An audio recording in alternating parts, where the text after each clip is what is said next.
Hello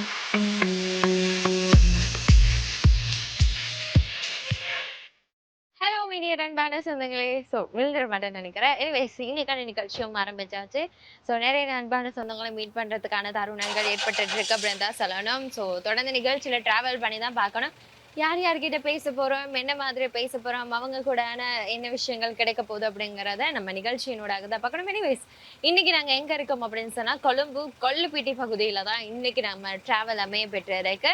யார் யாரை meet பண்ணி என்ன விஷயங்கள் பார்க்குறோம் அப்படிங்கிறத நம்ம நிகழ்ச்சியினூடாக இல்லையா பார்க்கணும். அதுக்கு முன்னாடி நிகழ்ச்சி ஆரம்பிக்கும் போது ஒரு பாடல் கொடுக்கணும் அப்படின்னு சொன்னா எனக்கு இந்த பஸ்ஸு இந்த இப்படி ஒரு போர்ஷன் இதெல்லாம் பார்க்கும்போது ஒரு ஞாபகம் வந்தது. என்னன்னு சொன்னா நம்ம பராசக்தி படத்துல இருந்து அடி அலையே தான். ஏன்னா எஸ்கே ஒரு ஃபீல் அப்படியே சாய்வாரு. அந்த ஃபீல்ல அப்படியே ஏறும்போது எனக்கு அது ஞாபகம் வந்துச்சு. அடி அலையே சாங் தான் வருது. அந்த பாடலோட நிகழ்ச்சியில தொடர்ந்து நினைச்சிருங்க. ஓகே, ஒரு சூப்பரான பாடலையும் பார்த்துருந்தோம் அப்படின்னு தான் சொல்லணும். ஒரு அழகான சாங்கோட இன்னைக்கான நம்ம டிராவல் ஆரம்பிச்சிருக்கு.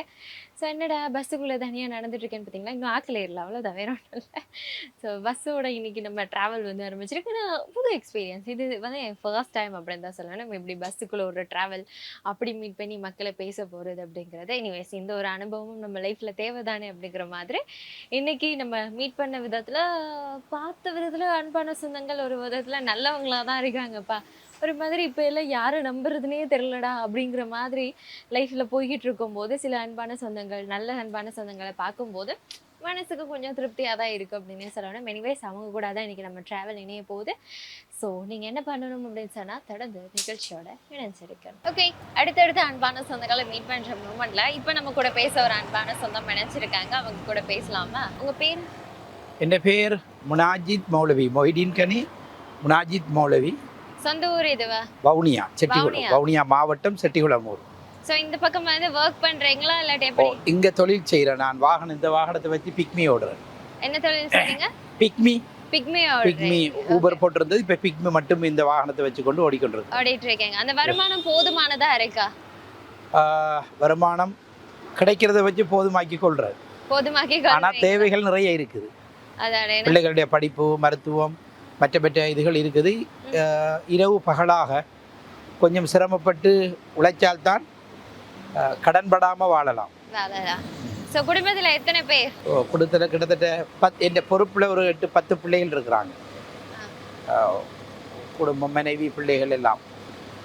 குடும்பத்துல எத்தனை பேர் இருக்காங்களா? அப்ப நீங்க மட்டும் தான் தொழில் செய்றீங்க அப்படியா? இப்போதைக்கு நான் மட்டும் தான் செய்றேன். 2 பிள்ளைகள் கல்யாணம் முடிச்சிட்டாங்க. குடும்பத்தை வந்து ரன் பண்றதுக்கும் குடும்பத்தின் தேவைகள்லாம் சரி செய்யறதுக்கு வந்து சரியான விதத்துல இந்த தொழில வருமானம் உங்களுக்கு அமையுது. இதுல வந்து சுமார் இந்த வாகனத்தினூடாக ஒரு 100 ரூபாய் எனக்கு கிலோமீட்டருக்கு கிடைக்கும். நான் 24 மணித்தியாலத்துக்குள்ள என்னோட உடல்நிலைமையை பொறுத்து சுகத்தை பார்த்து வார கஸ்டமர்ஸையும் கவர் பண்ணி அவங்களோட சேஃப்டியையும் பார்த்து நான் ஒரு 300-250 கிலோமீட்டர் ஒரு நாளைக்கு 250-300 கிலோமீட்டர் நான் ஓட வேணும். ஓடினால் ட்ராப் பண்ணுறதும் பிக்கப் பண்ணுறதுக்கு போன அதுகள் போனால் ஒரு 200 கிலோமீட்டர் சேவ் ஆகும். அப்போ ஒரு நாள் டிரைவ் பண்ணிக்கிட்டே இருக்கணும் இல்லையா? அந்த டிரைவிங்ல இருக்க சேலஞ்சஸ் என்ன? இந்த ஒரு டைமுக்கு டயர்ட் ஆயிரும், இருந்தாலும் கஸ்டமர்ஸ் இருக்காங்கன்னு சொன்னா கண்டிப்பா அந்த ஒர்க் வந்து பண்ணி ஆகணும். இல்லை ஹெல்த் இஷ்யூஸ் ஆகலாம், இல்லை டிரைவ் பண்ணும்போது பாதைகள் விபத்து அந்த மாதிரி நடக்கலாம். எப்படியான விதத்துல நீங்க சேலஞ்சஸ் ஃபேஸ் பண்றீங்க? எந்த சக்திக்கு உட்பட்டு மிக கவனமா செயல்படுறேன். அதுக்கு மேற்பட்டதுகளை இறைவன் பாதுகாப்பார் என்ற நம்பிக்கை இருக்குது. இந்த வருமானத்தோட இந்த சேலஞ்சஸ் வந்து எப்படி ஃபேஸ் பண்றீங்க? ரொம்ப கஷ்டம் தானே?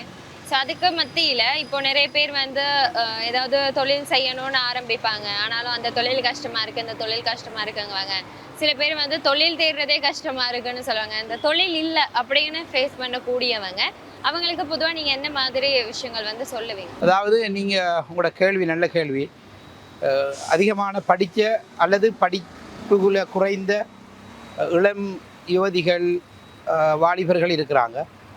இவங்க தொழில் ஆர்வம், நாங்கள் மற்றவங்ககிட்ட கை நீட்டாமல் கடன் வாங்காமல் மற்றவங்களோட உழைப்பில் நாங்கள் எங்களோட மரியாதையை விற்று சாப்பிட்றத விட கஷ்டப்பட்டு மற்றவங்களோட சிரமத்தில் நம்ம வாழாமல் நாங்கள் சிரமப்பட்டு வாழுவோம்ன்ற ஒரு முடிவெடுத்தாங்கன்னா இலங்கையில் இந்த நாட்டில் தொழில் செய்யலாம், வாழலாம். இப்போ என்னோட இருக்கிறாங்க இந்த இதில் இதே மாதிரி வாகனம் ஓடுறாங்க. ஒரு நாளைக்கு கஷ்டப்பட்டு ஓடுனாங்கன்னா சுமார் 3500 4000 ரூபா 5000 ரூபா அவங்கள டைம் எடுத்தும் அவங்க உழைக்கிறாங்க. இப்போ எங்களோட 2-3 பொம்பளை பிள்ளைகள் இருக்கிறாங்க. பெண்கள் உடுத்துகிற உடுப்புகள் இதில் எடுத்து கொண்டு போய் விற்கிறாங்க. நாளாந்தம் உழைச்சி சாப்பிட்றாங்க, வேர்வை சிந்துது, தைரியமாகறாங்க. ஒவ்வொரு இளைஞனும் ஒவ்வொரு யுவதியும் வெயிலில் கஷ்டப்பட்டு உழைக்க உழைக்க உழைக்க உரமாகிறான், தைரியமாகறான், நல்ல திரகாத்திரமாகறாங்க. என்னால் முடியாதுன்ற சிந்தனையிலிருந்து விடுபடுறாங்க. எனவே இதை என்ற நமது நாட்டில் வாழக்கூடிய மக்களுக்கும் சரி அல்லது உலகங்களும் இருந்து இந்த தமிழ் மொழியினூடாக கேட்குறவங்களுக்கும் சொல்கிறோம், சிரமப்பட்டால் நாங்கள் சிரித்து கொண்டு சந்தோஷமாக வாழலாம். சிரமம் உடலுக்கு இருக்கும், உள்ளத்துக்கு இருக்காது. இன்ஷா அல்லாஹ். சில பேர் வந்து தொழில் கண்டினியூஸாக பண்ணிட்டு போகும்போது கூட இருந்தாலும் இந்த தொழிலில் பெருசாக வருமானம் இல்லை, இதை கண்டினியூஸாக பண்ண முடியாதுன்னு அந்த ஒரு தொழிலை விட்டுட்டு வேற வேற தொழிலுக்கு மாறிக்கிட்டு இருக்கவங்களும் இருக்காங்க தானே. அப்படியான இளைஞர்கள் என்ன சொல்லுவீங்க? இல்லை, உதாரணமாக சில தொழில்கள் கை கொடுக்காம இருக்கும். அங்கே எங்கே பிழை இருக்குன்னு பார்த்து அந்த பிழையை களைய வேணும். இவங்க பிழையை கணக்கெடுக்க மாட்டேன்றாங்க. எங்கே பிழை இருக்குதுன்னு பார்த்துட்டு அதை சரி செஞ்சுட்டா இறைவன் கிருபையால் எல்லா தொழிலும் செய்யலாம், அழகாக செய்யலாம். ஆகுமான தொழில்கள், போதைகள், அதுகள் இதுகள் மற்றவங்களை அழித்து தாங்கணும் அழித்து இந்த நாட்டுடைய இறைமைக்கும் மனித மனிதத்துக்கும் பிழையான இதுகளை செய்யாமல் நல்ல தொழில்கள் சிறிய வருமானம் இருந்தாலும் செய்யலாம். அப்படி யாராவது ஆர்வம் இருந்தால் நாங்கள் வழிகாட்டியாக இருப்போம். சரி, ஓகே. நீங்கள் வந்து உங்கள் டைமையும் கொடுத்து நல்ல ஒரு விஷயம் பேசுனீங்க. ஸோ தொழில் வந்து எந்த ஒரு தொழிலுமே வந்து கை வைக்கும் போது கடினமாக இருந்தாலும் அதை கண்டினியூஸாக பண்ணும்போது ஒரு நல்ல விஷயம் நடக்குங்கிற ஒரு பெரிய விஷயத்த சொல்லியிருந்தீங்க. உங்கள் டைமை கொடுத்து எங்ககிட்ட பேசுனதுக்கு ரொம்ப தேங்க்ஸ். நன்றிம்மா, நன்றி நன்றி. நீங்களும் இந்த மக்கள் சார்ந்த எத்தனையோ தொழில்கள் உங்களுக்கு இருந்தாலும் சமூகம் சார்ந்த ஒரு விழிப்புணர்வான ஒரு நிகழ்ச்சிகளை சொல்லி சமூகத்தை ஏதாவது ஒரு வளர்ச்சியின் ஒரு முகத்திரையை காட்டலாம்னு வந்ததுக்கு உங்களுக்கும் இறைவன் அருள் செய்வார். தொடர்ந்து செய்யுங்க. நீங்களும் இதுகளில் ஃபெடப்பாயிராதீங்க, தொடர்ந்து செய்யுங்க, நல்லது கிடைக்கும். அடுத்தடுத்த அன்பான சொந்தங்களை மீட் பண்ணிக்கிட்டு இருக்க மோமெண்ட்ல இப்பயும் நம்ம கூட பேச ஒரு அன்பான சொந்தம் நினைச்சிருக்காங்க. அவங்க கூட பேசலாமா? உங்க பேரு? தௌஃபிக். சொந்த ஊர் இதுவா? சொந்த ஊர் வந்து ட்ரிங்கோ தோப்பூர். ட்ரிங்கோ. பட் இங்க என்ன பண்ணிட்டு இருக்கீங்க? எப்படி நான் வந்து ஒரு 7 வருஷமா பிக்மி ஓடுறேன். 7 வருஷமா? ஸோ இப்போ ரொம்ப ஒரு சவாலான ஒரு நிலை தான். இப்போ நிறைய விஷயம் கேட்கலாம். ஏன் கொலம்போ சூஸ் பண்ணீங்க? கொலம்போ வந்து ஊரை பொறுத்தவரையில் வேலைகள் இருக்குது, ஆனால் அந்த வேலைக்கேற்ற தகுந்த சன்மானம் இல்லை. இப்போ வந்து ரொம்ப கஷ்டப்படுவோம், அந்த கஷ்டத்துக்கு ஏற்ப கூலி இல்லை. ஒரு 2000-2500 அந்த இதுக்குள்ளே தான் கூலி கொடுக்குறாங்க. அதை விட கொழும்புல வந்து நிறைய வேக்கன்சி இருக்குது. ஒரு வேலை இல்லாட்டி ஒரு வேலை செய்யலும். மற்ற வந்து நான் இப்போ ஹையர் தான் ஒரு வருமானம் ஈக்குது. அதால் வந்து அதை தொடர்ந்து செஞ்சு கொண்டே இருக்கிறேன். ஸோ 7 வருஷமா இந்த ஒரு தொழில் செய்றீங்க அப்படின்னு சொல்லிடுறீங்க. அந்த வருமானம் உங்களுக்கு போதுமானதா இருக்கா? குடும்பத்தை ரன் பண்ணக்கூடிய விதத்துல இருக்கா? என்ன இப்போ உள்ள காலத்துல என்னத்தை எவ்வளவுதான் உழைச்சாலும் கடைசியில 0 தான். போக்குள்ள எவ்வளவுதான் உழைச்சிட்டு ஊருக்கு போனாலும் ஒவ்வொரு மாசம் ஊருக்கு போயிட்டு வரக்குள்ள வந்து 0ல தான் வர. ஸோ ஃபேமிலியில எத்தனை பேர்? என்ன மாதிரி குடும்பம்? ஃபேமிலியில நானும் வைஃபும் எனது குழந்தைகள் ஒரு ஆள் இருக்கிறார். ஒரு ஆள் தான் இருக்காங்க. ஸோ திருமணமாகி எத்தனை வருடங்கள்? 4 வருஷம். 4 வருஷம் ஆச்சு. ஸோ குடும்பத்தில் வந்து அவங்கள மிஸ் பண்ணுற ஒரு மூமெண்ட் இருக்கும் தானே. என்னதான் சொன்னாலும் நீங்கள் மந்த்லி போனாலும் அவங்க கிட்ட இருந்து தூரம் தான் நீங்கள் ஒர்க் பண்ணிட்டு இருக்கீங்க. ஸோ அந்த ஃபீல் வந்து இப்படி இருக்கும், தூரத்தில் கஷ்டப்பட்டு வேலை செய்கிறீங்க, இருந்தாலும் அவங்களையும் மிஸ் பண்ணுற மாதிரி இருக்கும், அவங்க கூட டைம் ஸ்பெண்ட் முடியாமல் இருக்கும். ஸோ எப்படியான உங்களுக்கு ஒரு மனநிலையோட நீங்கள் செயல்படுறீங்க? என்ன செய்கிற நம்மளுக்காண்டி நம்மளோட ஜொப் வந்து மாறாது. ஜொப்புக்கு ஏற்ற மாதிரி தான் நாங்கள் மாறணும். இப்போ அதை சுற்றி இப்போ ஒரு சக்ஸஸ் யாராவது ஒரு சக்ஸஸை பொறுத்து தான் ஏதோ ஒரு இதை பொறுத்து தான் ஓடிக்கிட்டு இருப்பாங்க. இப்போ அவங்களுக்கு ஒரு நல்ல ஒரு இதுன்னு கிடைக்கணும், வருமானம் கிடைக்கணும், லைஃப்பில் சக்ஸஸ் ஆகணும். அந்த இதை வகையில் தான் நான் ஓடிக்கொண்டிருக்கிறேன். குடும்பத்தை பார்த்தா உழைக்க இயலாது, சக்ஸஸ் ஆக இயலாது. கண்டிப்பாக. ஸோ நீங்கள் ஒரு பெரிய எடுத்துக்காட்டு அப்படின்னே சொல்லலாம். ஸோ 7 வருஷமா நீங்கள் ட்ராவல் பண்ணுறீங்க. ஸோ வெஹிக்கிள் ஒன்று ஓட்டுறீங்க அப்படிங்கும்போது ரோட்டில் நிறைய ப்ராப்ளம்ஸ் இருக்கும், ஆக்சிடென்ட் ஆகும், ரோட்டில் வந்து நிறைய வாகன நெரிசல் இருக்கும், கஸ்டமர்ஸ் ஒரு மாதிரி இருப்பாங்க. எப்படியான விதத்தில் நீங்கள் மேனேஜ் பண்ணிட்டு போகிறீங்க? என்ன ஃபர்ஸ்ட் டைம் வந்து ஒரு சின்ன ஒரு ஆக்சிடென்ட் ஆகல, ஒரு பயமாக இருந்துச்சு. ஃபர்ஸ்ட் டைம் ரொம்ப பயப்பட்டோம். அந்த பிரச்சனைகள் சோல்ட் ஆகி போகல, என்ன பிரச்சனை வந்தாலும் இதை சோல்ட் ஆகிட்டு போயிடும், இதான் எல்லாம் வாரதுதான். ரோட்டில் அதை பயந்தோம்னு சொன்னாக்கா ரோட்டில் எந்த மனுஷனுமே வாகனம் ஓட்ட இயலாது. அந்த வகையில் அதை மனசில் வச்சுட்டு ஓடுறதான், என்ன பிரச்சனை வந்தாலும் சால்வ் பண்ணிக்கொள்ளும் அப்படி. ஸோ கஸ்டமர்ஸ் எப்படி மேனேஜ் பண்ணீங்க? சில பேர் வந்து ரூடாக ஹேண்டில் பண்ணுவாங்க, சில பேர் வந்து சாஃப்டாக இங்கே தான் போகணும் இப்படி தான் போகணும்னு சொல்லுவாங்க. சில பேர் வந்து நீங்கள் ரோட் மேபி உங்களுக்கு தெரியாமல் கேட்டால் கூட அவங்க ரூடாக வந்து ஹேண்டில் பண்ணுற மாதிரி இருக்கும். ஸோ நிறைய மனிதர்களை மீட் பண்ணியிருப்பீங்க, அந்த எக்ஸ்பீரியன்ஸ் வந்து எப்படி இருக்கு உங்களுக்கு? இப்படித்தான் ஒவ்வொரு ஆக்கள் வந்து டிரைவர்ஸ் மாதிரி புரிஞ்சு கொள்வாங்க. ம். மற்ற வந்து எங்களோட சில டைமுக்கு ஒரு ஆள் ஒவ்வொரு கஸ்டமர் லொக்கேஷன் போடுவாங்க, லொக்கேஷன் ரோங்காக இருக்கும். சில ஆட்கள் லொக்கேஷன் போட்டுட்டு சொல்லுவாங்க இந்த ரோட் போங்க அந்த ரோட் போங்கன்னு சொல்லுவாங்க. அப்போ வந்து எங்களுக்கு வந்து போகிற ரூட்டுக்குரிய ஏற்ற மாதிரி தான் சார்ஜ் ஆகும். அப்போ நாங்கள் என்ன செய்வோம், ரூல்ஸ் படி காட்டுற மெப் லொக்கேஷன் படி தான் நாங்கள் போவோம். அப்போ நாங்கள் சொல்லுவோம், சார் இப்படி தான் நீங்கள் போட்ட லொக்கேஷனுக்கு போகிறோன்னு சொன்னாங்க இந்த ரோட் தான் போகணும், லொக்கேஷன் சேஞ்ச் பண்ணுங்க அப்படின்னு சொல்லுவோம். செல்லாக்கள் சேஞ்ச் பண்ணுவாங்க, செல்லாக்கள் அது பேசுவாங்க. எல்லாத்தையும் சமாளித்து கழிச்சிட்டு தான் போகிறோம். சில டைமுக்கு நாங்கள் கஸ்டமர் அது கதைக்கிறதுக்கு போக மாட்டோம். ஏன்னு சொன்னால் எங்களுக்கு ஜொப் தேவை. அதனால் என்ன செய்கிறாங்களோ சமாளிச்சுட்டு போகிறதான், நஷ்டமோ லாபமோ செஞ்சுக்கிட்டு போகிறதான். நஷ்டமோ லாபமோ மக்களை சமாளிச்சுட்டு போறீங்க அப்படிங்கிறதா.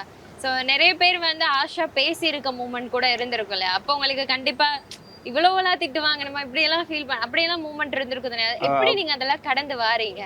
அப்படி வந்துதான் இருக்கு. என்னதான் ஆட்கள் பேசினாலும் நாங்கள் எங்களை ஜொப்பை பார்க்கணுமே. அவங்களோட சண்டை பிடிக்க போனால் கடைசியில் அந்த ப்ளாக் பண்ணுவாங்க, அந்த பிரச்சனை அது இதுன்னு தான் வரும். சில டைமுக்கு எங்களதையும் ஏற்றுக்கொள்வாங்க, அவங்களதையும் ஏற்றுக்கொள்வாங்க. எந்த பக்கமும் அவங்க சாய்வாங்க சொல்ல இயலாது. நாங்கள் கேட்டாலும் என்ன பிரச்சனையை கேட்டாலும் என்ன பிரச்சனையை சொன்னாலும் சில டைமுக்கு எங்களுக்கு அட்வைஸ் பண்ணுவாங்க, இப்படி செய்யுங்க அப்படி செய்யுங்க. எங்களை தப்பை வந்து அவங்க உணர்ந்து கொள்ள மாட்டாங்க சில டைமுக்கு. அதால் வந்து என்ன பிரச்சனை வந்தாலும் அது கழிவுலாயின்னு விட்டு போக வேண்டியதான், தள்ளிட்டு விட்டுட்டு போக வேண்டியதான். ஸோ இந்த தொழில 7 வருஷமா செஞ்சுட்டு இருக்கீங்க. ஸோ புதுசா ஆரம்பிக்கிறவங்களுக்கு இல்லை உங்க மாதிரி யங்ஸ்டர்ஸா நிறைய பேர் வந்து இந்த தொழில கையில எடுக்கிறவங்களுக்கு நீங்க என்ன ஒரு அட்வைஸ் கொடுப்பீங்க? இப்படியெல்லாம் நீங்க செயற்பட்டா உங்களுக்கு இந்த தொழில முன்னேறலாம்னு நீங்க என்ன மாதிரி அட்வைஸ் கொடுப்பீங்க? என்னை பொறுத்த வரைக்கும் ஸ்ரீலங்காவில் சும்மா சாதாரண மனுஷன் சொன்னாக்கா, இப்போ கூலி தொழில் செய்கிற ஆக்கலாம் யாராக இருந்தாலும் கொழும்பு சிட்டியில் வந்து டிரைவிங் செஞ்சால் அது மாதிரி உழைக்கக்கூடிய ஆட்கள் யாருமே இல்லை. இங்கே ஸ்ரீலங்காவில் வந்து சிட்டியில் டிரைவிங் செய்கிறேன்னு சொன்னாக்கா சொந்த டிரைவிங், மற்ற வந்து ஹையர் ஓடுறேன்னு சொன்னாக்கா அது மாதிரி உழைக்கக்கூடிய ஆட்கள் யாருமே இல்லை. ஆனால் உழைக்கிற டைமுக்கு வந்து என்ன சவால் வந்தாலும் அதை சமாளிச்சுட்டு போயிடணும். இப்போ கஸ்டமருக்கு எதிராக நாங்கள் ஹைக்கையும் கூடாது, அவங்கள சண்டை பிடிக்க போகக்கூடாது. அவங்க என்ன சில டைமுக்கு குடிச்சிக்கிட்டு தான் வருவாங்க. இப்போ குடிச்சிட்டு வர டைமுக்கு சத்தம் போடுவாங்க சில ஆட்கள். ஆனால் குடிச்சிட்டு வராங்க தான் நிறைய பேர் டிப்ஸ் தருவாங்க கூட. அப்போ அந்த டைமுக்கு நாங்கள் அவங்கள என்ன தான் சத்தம் போட்டாலும் நாங்கள் எங்களுக்கு தெரியாத அளவுக்கு கணக்கு இல்லாமல் நாங்கள் போயிட்டோம் சொன்னாக்கா எங்களுக்கு சேஃப்டி. ரொம்ப சந்தோஷம். நீங்கள் உங்கள் டைமையும் கொடுத்து எங்கள்கிட்ட பெரிய விஷயம் பேசியிருந்தீங்க. இந்த சினிமா ஏதாவது பழக்கங்கள் இருக்கா? கேட்கறது பார்க்கறது அந்த மாதிரி விஷயங்கள்? சினிமா பார்ப்பேன் நான், வேற எதுவும் இல்லை. சரி, ஓகே. உங்கள் டைமை கொடுத்து எங்ககிட்ட பெரிய விஷயங்கள் பேசியிருந்தீங்க. ஸோ ரொம்ப தேங்க்ஸ். ஓகே, கிளம்ப வேண்டிய டைம் வந்துருச்சு அப்படின்னு தான் சொல்லணும். ஸோ இன்னைக்கு நிறைய அன்பான சொந்தங்களை மீட் பண்ணியிருந்தேன். ஸோ ரீசெண்டாக ஐ திங்க் இந்த டிரைவிங் சம்மந்தமானவங்கள நிறைய பேரை வந்து மீட் பண்ணுறேன். கடவுள் எதுவும் எனக்கு இன்ட்டு கொடுக்குறாரோ தெரியல, டிரைவிங் கற்றுக்க அப்படின்னு சொல்லி. நான் கற்றுக்கிட்டேன்னா என்னென்ன விஷயங்கள் நடக்கும்னு தான் தெரியல. எனிவேஸ் அந்த அனுபவம் வந்து லைஃப்பில் தேவை தானே, கூடிய சீக்கிரத்தில் அதையும் பண்ணிடலாம். எனிவேஸ் இன்னைக்கு நிகழ்ச்சி வந்து இந்த விதத்தில் போயிருந்துச்சு. நிறைய அன்பான சொந்தங்களை மீட் பண்ணியிருந்தேன். ஸோ என்ன கற்றுக்க வேண்டிய ஒரு விஷயம்னு சொன்னால், லைஃப்பில் முன்னேறதுக்கான பாதைகள் எல்லா பக்கத்துலையுமே இருக்குது அப்படிங்கிறது தான். நம்ம வந்து நிறைய விஷயங்கள் ஃபேஸ் பண்ணுறோம், நிறைய விஷயங்கள் லைஃப்பில் நடக்குதுன்னு சொல்லி நம்ம அந்த இடத்துலயே அவங்க அப்படி நடந்துக்கிறாங்க இப்படி அவங்க நடந்துக்கிறாங்க அப்படின்னு சொல்லி நம்ம அந்த விஷயத்த மட்டும் யோசிச்சுட்டு இருந்தோம்னு சொன்னா லைஃப்ல முன்னேற முடியாதுங்கிறது வந்து இந்த ஒரு இடத்துல கத்துக்க வேண்டியதா இருக்கும். நமக்கு வந்து சில இடங்கள்ல அங்கீகாரங்கள் சரியா கிடைக்காத போதினும் அந்த தொழிலையோ இல்லாட்டி அந்த ஒரு விஷயத்தையோ நம்ம கண்டினியூஸா பண்றது என்னைக்காவது ஒரு நாள் சாதிச்சிட மாட்டோமாடா அப்படிங்கிற ஒரு ஐடியால தான். ஸோ அங்கீகாரம் அப்படிங்கிறது வந்து எல்லாருக்கும் எல்லா இடத்துலயும் எல்லா விஷயத்திலையும் சரியா கிடைக்கிறது இல்லை. கிடைக்கிறதை கொண்டு நம்ம வந்து லைஃப்ல முன்னேறதுக்கான வழிகளை பார்த்துக்கிட்டே போகணும் அப்படிங்கிறது தான் இன்னைக்கு நிகழ்ச்சியின் பொதுவான கருத்தா இருக்கு. ஸோ அன்பான சொந்தங்களை மீட் பண்ணியிருந்தோம். அவங்க கிட்ட பேசின விஷயங்களை வச்சு நீங்களும் புரிஞ்சிட்டு இருந்திருப்பீங்க, நீங்களும் புதுசா ஒரு விஷயம் எடுத்திருப்பீங்க அப்படிங்கிற நம்பிக்கையில நாங்க நிகழ்ச்சியில இருந்து கிளம்ப போறோம். ஸோ ஒளிப்பதிவில் ஈடுபட்ட சல்மானுடன் உங்களது விடைபெறும் நான் உங்கள் Sudha. God bless you. Take care மக்களே. Bye.